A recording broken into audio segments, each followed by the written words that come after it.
You are listening to Wicked Psychotherapists, a podcast where two psychotherapists show you that taking care of and learning about mental health doesn't have to be wicked hot.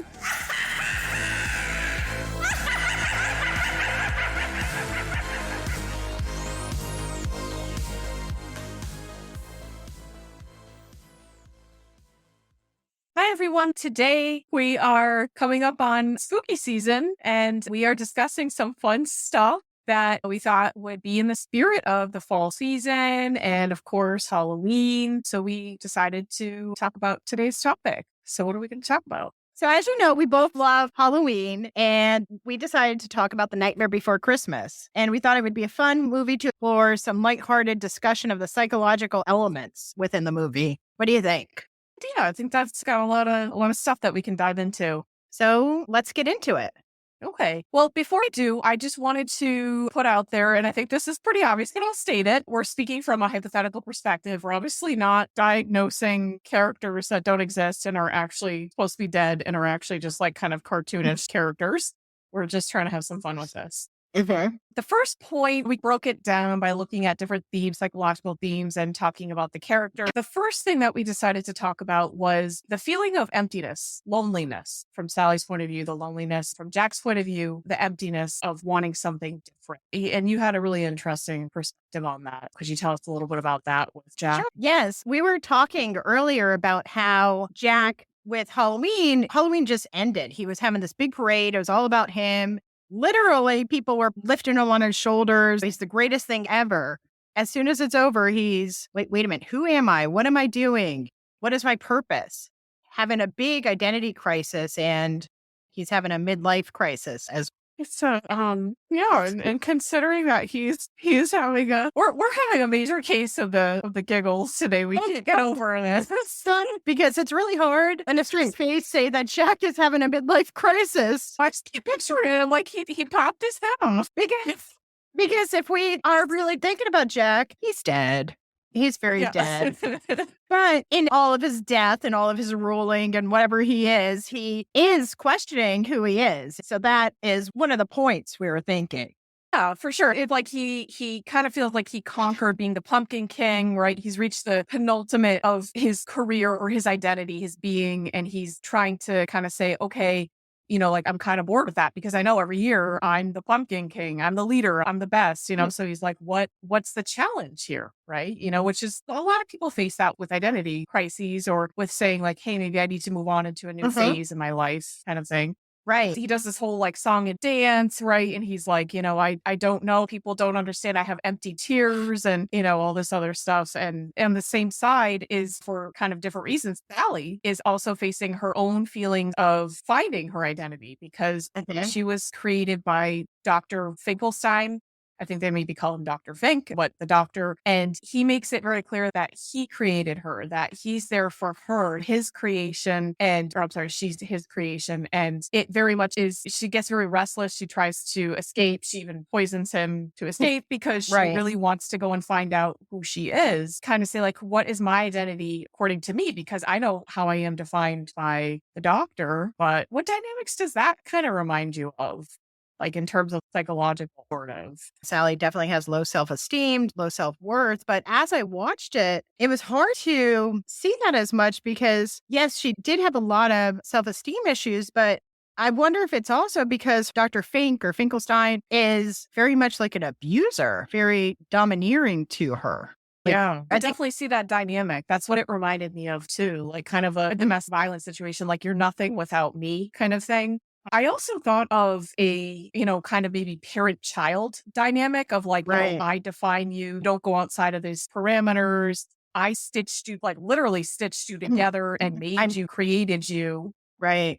Yeah. And I hold these pieces like when she kind of, like runs away from him and he has her arm or whatever. And he's like, you need this kind of thing. Like I hold the key to your development. So there's a few, a couple dynamics there that it could definitely. I knew you would come back. You would need to come back. I knew you'd come back. Yeah. Yeah. And this is kind of a dark take on it. That's the lens that we look at is very much the psychological perspective. So you might not see this movie in the same way. Just keep that in mind. Or maybe it's something that interests you and it's kind of analyzing some of these seemingly very fun movies and just kind of seeing some of these psychological components. I did find something interesting, though, about Sally. Of all the people in Halloween Town that she chose as the person that she basically was saying was her closest friend and best person, was somebody who was also struggling with his own issues of who am I, self-worth. Yeah, interesting. I didn't even think of that. It was kind of like gravitating, like the kind of the blind leading the blind sort of thing, like attracts like, that sometimes we can see other things in other people that we may not be able to see in ourselves, but that we're feeling drawn to. So yeah, that's it. That's a really good point. And there's another point that I think you had pointed out, and I thought this is a good point. And I was sort of thinking this too, but when you said it, I just was like, yeah, that's it. Sally's a little bit of a stalker. He's not really certain of the friendship she has in mind with him and is like wanting him to be like her partner, and she's watching him from the graveyard singing and dancing about his loneliness.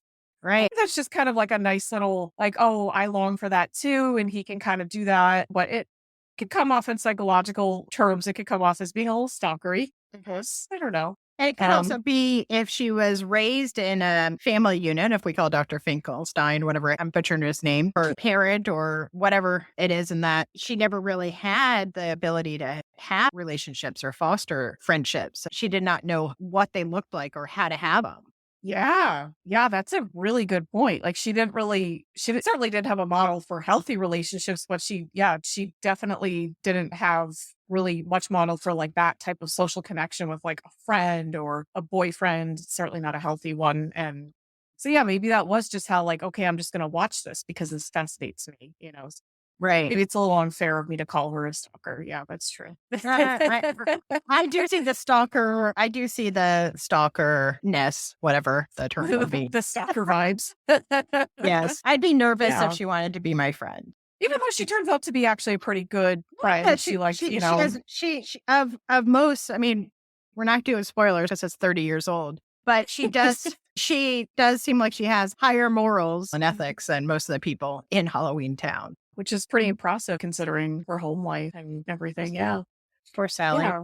Poor Sally. All stitched together with good intentions. Yeah. I thought that was a really good perspective on that. I was thinking of another kind of theme moving on to like our next key point, which is like controlling behavior, which I know we talked about with Dr. Finkelstein and Sally, but there's also other elements in the movie too that we see in different relationships in terms of maybe some culty vibes kind of thing, some codependent relationship like dynamics going on. So Jack. Oh yeah, for sure. And with Jack, he's kind of the influencer of this town. He's not the technical leader, right? That's the mayor, but he really kind of sets the emotional tone and vibe for the whole town. And it, like you pointed out, you said like that's kind of cultish, right? Like he kind of really is very much like if he's kind of sad, they start to sing a song of something from Jack, like something's wrong, like it's like everybody's like that's his, that's their situation and that's their problem. It's very important for him to be the scariest and to be the most noticeable at the beginning there's a big parade all about him. And then he shows that's not enough. So now he has, oh, wait, I found this. Let's change Halloween Town because I saw something new. And now we're all going to do it, even if you don't really understand what I'm talking about. Because half of the characters had no idea, even after he's like, oh, no, it's this. It's these lights. It's Reese. It's presents. They still had no idea and they couldn't really grasp the concept. But he's like, we're doing it. This is my idea. You all want to follow my idea. Let's do it. And they're like, okay, well, Jack says it. So therefore, it must be great.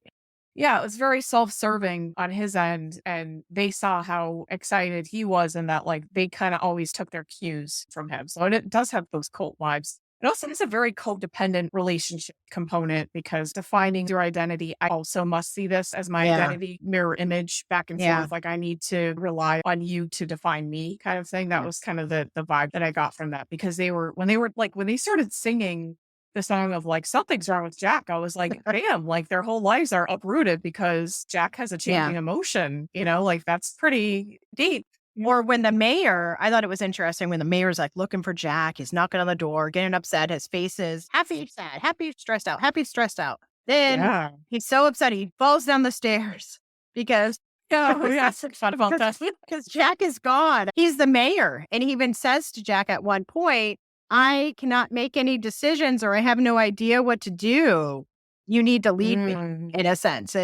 Yeah, he has this title, but it really doesn't mean anything without Jack. Yeah, Jack sets the tone for what is right, what is wrong, how things are. And that's, I mean, definitely a cult leader, right? Or the sign of the whole town is kind of codependent on Jack, right? And Jack is just off doing what he wants.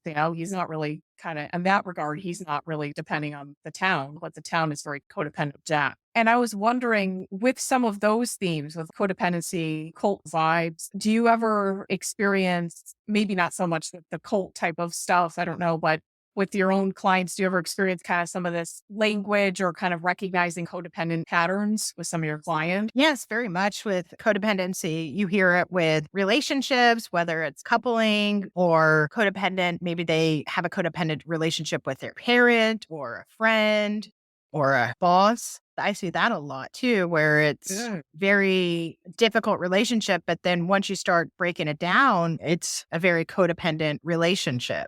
And it does show up. It's interesting watching it in a cartoon or a movie like this, but it might be easier to break it down if you compare it to The Nightmare Before Christmas. So you're like, oh, wait a minute. I've experienced that similar behavior, but with my mom or with my best friend or with my partner. Yeah. That's a great point, that it can be with a lot of different relationships. It's not just like a romantic partner. Like, I mean, even here, we're talking about Jack with an entire town.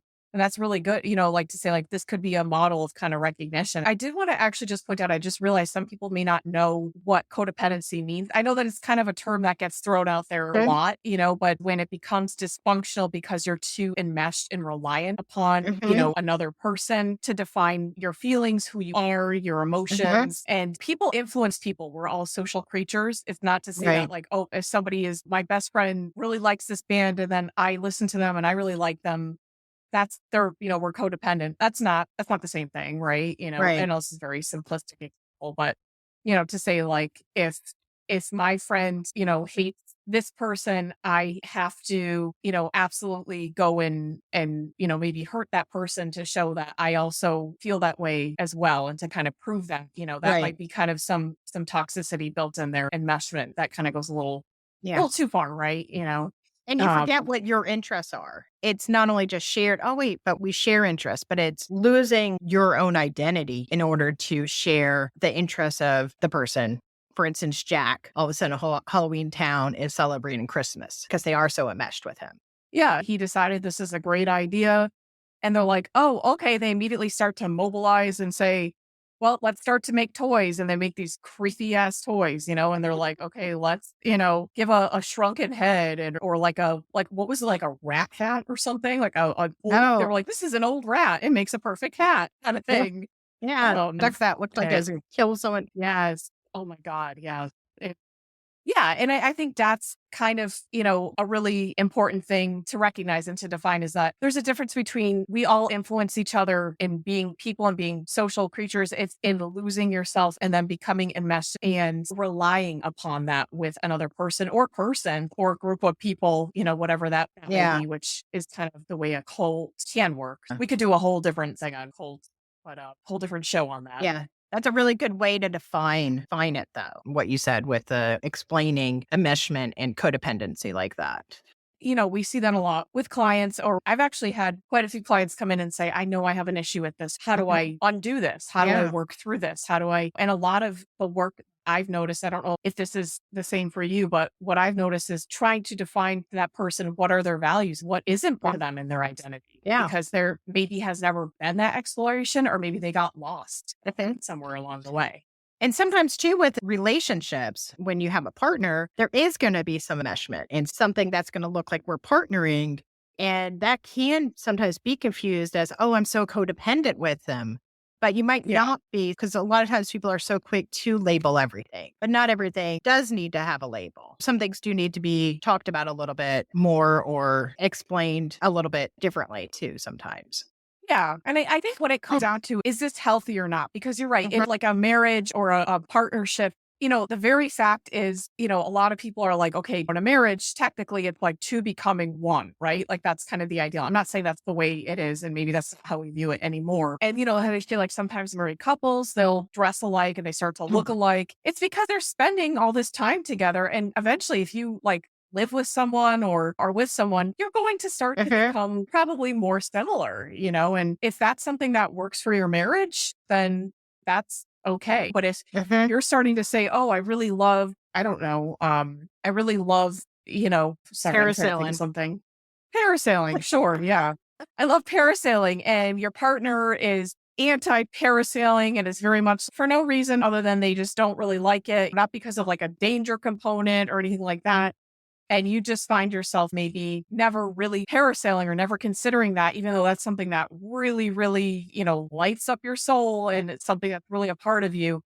But because you're afraid of how your partner will come back at you and say, oh, I told you I didn't want you to do this. And I hate this and that. And kind of it becomes this kind of toxic dynamic of starting to define yourself by someone else's values completely. And you kind of feel like either you have to or that you should. That can be dangerous. There can be a lot of, I think, gray lines in there. I think the key component is, does this come out to something that is, healthy for you? Or, is it Right. something that is, and that may be hard to define, which is why you come to therapy, because you Right. try to get another person's perspective. I know we kind of, we went over that one actually. Let's go on to the next point. We saw a theme of, and this one's we have touched upon, is kind of, narcissistic or self-serving behavior, which of course we can definitely see with Jack and probably Dr. Finkelstein, although we don't know his motives really as much. No, it's weird with Dr. Finkelstein. Like you almost wonder if his whole, not that I'm saying it's okay or I'm giving a green light to him, but when That's why green lights kind of struck me as funny. I don't like that I'm saying that, like, I need to approve or disapprove his behavior. This cartoon. So yeah, but with Dr. Finkelstein, I started to understand why he made Sally when towards the end or the middle of the movie, when he started to create another creature and you see him put a part of his brain into this thing. And then at the end, it's his girlfriend or wife or whatever creepy thing it is. And he might have not wanted that with Sally. Maybe he was looking at Sally more of a child or other type of companion, but it was almost like he was very lonely and there wasn't anybody there, so he had to create someone to be there with him. An interesting perspective. Like he had to kind of create a family. Yeah. Like and kind of to his, like, maybe he felt kind of outcasted. He, was kind of this like eccentric, doctor or scientist. And maybe he felt like, okay, I have to just create this. He seemed like one of the only characters who wasn't stuck on a loop.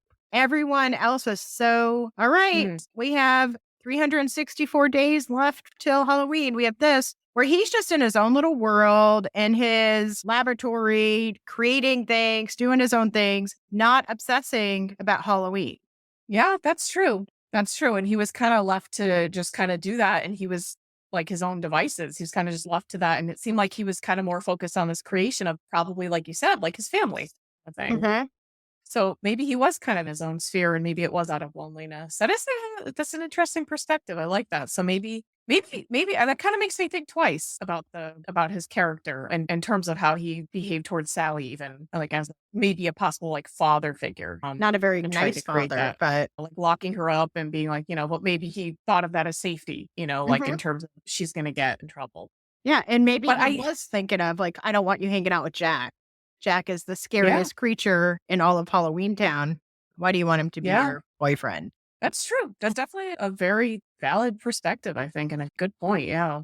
Yeah, for sure. And I know we've been saying all along Jack's, kind of narcissistic behavior and his self-serving behavior, how he just completely changes the theme of the town because he's bored. He needs a new challenge. Maybe it is an identity crisis, but he is affecting this entire town, isn't really able to explain the spirit of Christmas. He kind of looks at it from more of like, he's looking at these books and it's like scientific method. He's like trying to explain it in terms of like, if I could just figure out the meaning, he's thinking like the scientific, logical meaning, but he doesn't really truly understand like the spirit of like, he knows the words like joy and merriment, but like theirs is like, oh, like getting like, a nice like dead animal and like as a gift kind of thing. It's like in a very different vein. And then also the kidnapping of Santa Claus, and just thinking he could just take over his role because he just wanted to. It's very selfish. And having no problem asking, what is it, lock, stock, and barrel to the henchman. To gather him. And that way his hands are clean. He's not really having to worry about it. Just, you do this for me. Yeah. Yeah. Kind of like you go do the dirty deeds and my hands Yeah. are I'm hands off with it, but I'm Yeah. the one that ordered basically. And the whole town listens to him. So of course they're going. Mhm. And there's, also the component of when he becomes in his, own way by kidnapping or having Sandy Claus kidnapped and then goes out and serves in the role of Sandy Claus. He's got all these, the sleigh is a coffin. Mhm. It's like completely the opposite of what you would think of for the spirit of Christmas. Like skeleton reindeer, like a ghost Rudolph, with Right. the nose and everything. And he traumatizes the heck out of these kids, like when one kid wakes up and then like sees him and his scary face, like he's a skeleton. And then all the presents he leaves for them, he's like scaring the crap out of them. Yeah, it's And like, like oh, they're there's gonna all love that trauma. this. Yeah, it's very Yeah. It's very much like this is my own this is how I see it, so you're going to see it. It's kind of, maybe narcissistic, maybe kind of trying to, Mhm. evoke some of that cultish behavior on in another realm, out with the kids and Right. Christmas and stuff like that. So there's definitely a lot of that. And it's so odd to me how the town just immediately adapts to Jack said he wants Christmas and they're like, "Well, what the heck is Christmas?" And he's like, "Oh, I got to explain it." And Mhm. then when he explains it, they just mobilize and they're like, this is okay, our line for making creepy gifts. This is what we're Mhm. going to do, to kind of the Dr. Finkelstein actually makes like the reindeer or whatever, the Mhm. skeleton reindeer. And they just kind of they go with it. They don't really question like why is our entire being like who we are in Halloween, this Halloween town, Mhm. everything is flipped, but we're not going to question. Yeah. And that's so bizarre to me. Yeah. But No I one think does. No one questions. The only person that really is questioning is Sally, Mhm. and she's at first just worried that Jack is going to get hurt. That's her Yeah. main thing because of her Obsession obsession. or obsession.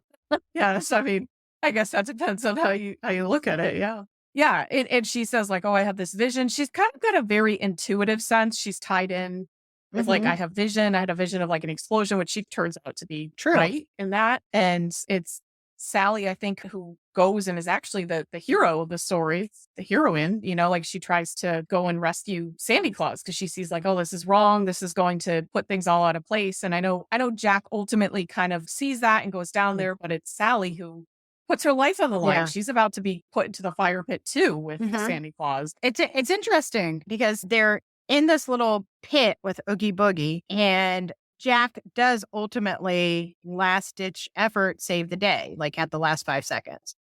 Hmm. And you could tell he wants to take part of him. It's like he's ready to take the credit. Like, I did this. There's no more Oogie. But then Santa Claus is like, really? You Kind guys of are calls all, him out. yeah. It's like you guys are all a bunch of psychopaths or whatever he says. And Yeah. the only person with any decency or the only person that had any clue was Sally. Yeah. Yeah. And that's kind of kind of interesting because she's not a very visible character and Jack is like the leader, like the pumpkin king. And that's interesting that she ended up having the highest moral code in that regard. Yeah. Yeah. She does keep a low profile. She is kind of invisible Mhm. compared to all of these very loud, obnoxious characters. It's almost like when you're in a family unit and you have the person that's always the quietest or the Yeah. the Yeah. the one, it's, sometimes you have to be, within a family or a town or something, just the observer.